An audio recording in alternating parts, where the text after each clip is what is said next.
Hi, and welcome to the Accepted Authority podcast, where we tackle your marketing challenges and business growth challenges in your consultancy firm. And my name's Greg Roworth, and today I'm flying solo. Andy Marmont, who's usually my co-pilot in these sessions, has decided to take a bit of a break and on some well-earned R&R. So today you've got me, and what I wanted to talk about and address today is the significant challenge that many consulting firms have around preparing and presenting proposals. And proposals are typically required in winning a consulting engagement and earning a consulting project with our clients. But this is where a lot of consultants come unstuck, because what tends to happen once they've presented their proposal is that the sales process is now totally out of their control. They've not got any control over what happens next, because it's over to the client to read that proposal, review the proposal and come back and hopefully say, yes, let's go ahead. But how often does that happen? That's the challenge around presenting proposals. Now, what I'm going to talk about today really is an alternative to the way most consultants go through that proposal presentation process. And what I want to show you and talk about is a way to present proposals more effectively and more successfully, so that you win more work and actually reduce the amount of time that you spend on proposal preparation. Because a lot of consultants invest a lot of time preparing those proposals, and when you consider the success rate of those proposals, the cost of actually preparing and presenting proposals can be enormous. And you might think, well, with the amount of time and effort that goes into preparing proposals, it can mean that your business is highly inefficient if you're investing too much time in proposal preparation. So as an alternative to the process of preparing a proposal, let's talk about a different approach where proposal presentation is not as necessary as you might think it is. And let's come back to our concept of being the accepted authority, because being the accepted authority gives you an opportunity to change the way things are done. When you are responding to requests for proposals, the RFP process, which a lot of us are engaged in, we're totally in the hands of the client as their servant. We provide professional services, we provide consultancy services. So yes, we're in the service game, but all too often we allow ourselves to be put in the place of a servant and not as a professional. Now, when that happens, almost all of the power in the negotiation is in the hands of the client. They dictate to us what they want us to do. They dictate to us their expectations, their requirements, and almost how we might go about doing the work for them. And they tell us, present your proposal. But they're not only telling that to us, they're also offering that opportunity to several other firms at the same time. And what happens when we're in that situation? Typically, lowest price wins the job.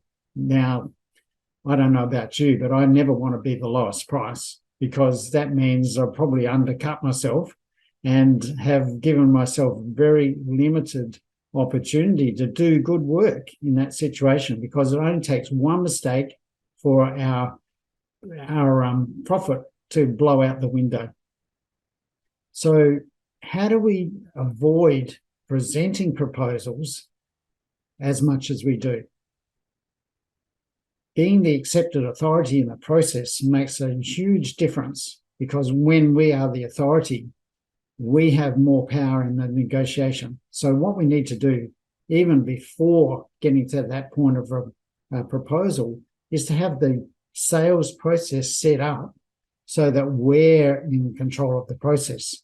We want to flip the the whole scenario on its head so that we're not acting as the servant of the client, but the client is coming to us as their savior in terms of providing a solution to their specific problems. So when we have that positioning, there's no longer that even competitive process. When they see us as the one firm that can solve their problem, then they're not likely to go to the market and see who else can solve that problem. When we can convince them that we are the solution to their problem, it's more about how can we solve that problem and how soon can they start. So they're not asking us for a proposal, but what I like to say is that when we write up the terms and conditions and the way that we're going to work with the client, it's more a confirmation of an agreement that's already been made. So we need to make a conceptual agreement with our clients before we even put anything on paper, or in these days, a digital version of that.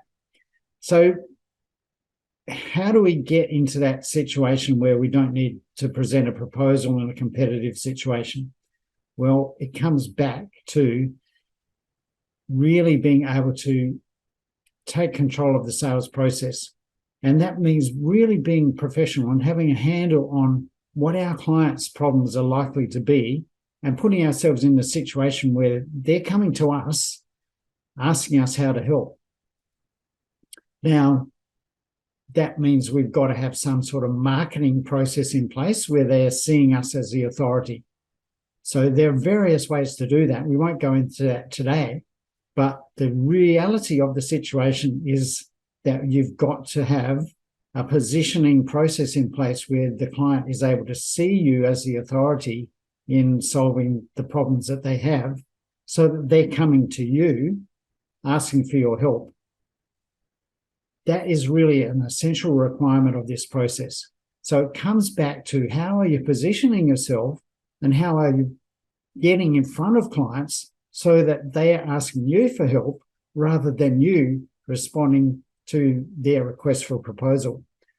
When you can get to that point of establishing authority in the market and your clients seeing you as the experts, really the only option in terms of solving that particular problem, you no longer have that competitive situation where you've got to present a proposal and they weigh it up. It's more about coming to an agreement in the sales process then that really helps them identify that they have specific challenges and problems, there's a need for change, and that your solution is the appropriate and ideal solution for them. So again, it comes back to how do you prepare yourself and your firm for those sort of sales situations where you can take control of the sales process, stand in your position as the authority, and help the client buy your services without having to consider anyone else. So really, it comes down to that sales process of helping them discover the need for your services rather than you trying to sell them and convincing them. And this is, again, where a lot of consultants go wrong, because when they start to sell themselves, and even if you go through a discovery process where you're initially asking the client what their problems are, what their challenges are, what they need help with, the mistake I see a lot of consultants make is jumping on that problem too quickly and starting to sell. And we do that by, often, in ways that we don't think are selling, but we see it as trying to help. So we see the problem, the client has described their problem, and we jump on it and say, yes, that's something I can help you with. Here's how we might go about doing that. And once we do that, we actually start to create resistance in the client. What we do when we start selling and start telling the client how we can help is that we create a level of resistance, but also skepticism. And an analysis in the mind of the client. So they're going through an analytical process of weighing up what we're saying and sort of working out, well, is this right for me? Is what they're saying going to work for me? So all the time that you are talking about how you work, what you're going to do, the client is analysing that as whether that fits with them. And typically that creates a situation where they might be listening, they might hear what you're saying, but at the end of that process, they say, okay, well, that sounds great. Please send me a proposal. And that's the worst thing that can happen. We don't want that to happen, because then that just shifts us out of the locus of control. You know, we have lost our position of authority in that situation. So there's a different way to approach that selling process, and that is about not selling at all. It's really about going into a deeper diagnosis of your client's problem. It's really about asking more questions when the client describes their problem. When they talk about the situation that they need help with, instead of jumping on it and saying, yes, I understand, I can help, we want to know more. Okay, tell me more about the problem. What's the impact of that problem for you? What's the advantage of fixing that? Weigh up those situations. And ideally, if you can talk numbers in that impact and advantage situation, and we can identify a cost to them of having that problem and the financial benefit of solving the problem, then when it comes to stating your fees, they pale in comparison to the extent of the downside and the upside that the client's experiencing or has potential to experience. So when it comes then to saying, you know, is this a process that you want to engage with, that financial consideration is no longer in question, because the upside is so high compared to what you're going to charge in most situations. So when you get to that point and you're able to talk about your fees in that initial sales meeting and identify the benefit to the client of working with you, then it comes down to, well, how much more money are you prepared to waste before we start solving the problem? Shouldn't we make a decision now? And shouldn't we go ahead and start working on this together? Then the client is going to say, yes, we need to start pretty much straight away. How do we get started? And then it's not about presenting a proposal. It's about talking about, well, this is the steps. Here's what we have to do. And just to make sure we have the scope specified and all of the process understood from both sides, so we're not confused about the outcomes and the methods and what's going to happen, let me put that in writing for you so that we can agree that this is what's going to happen. So that's the conceptual agreement we want up front.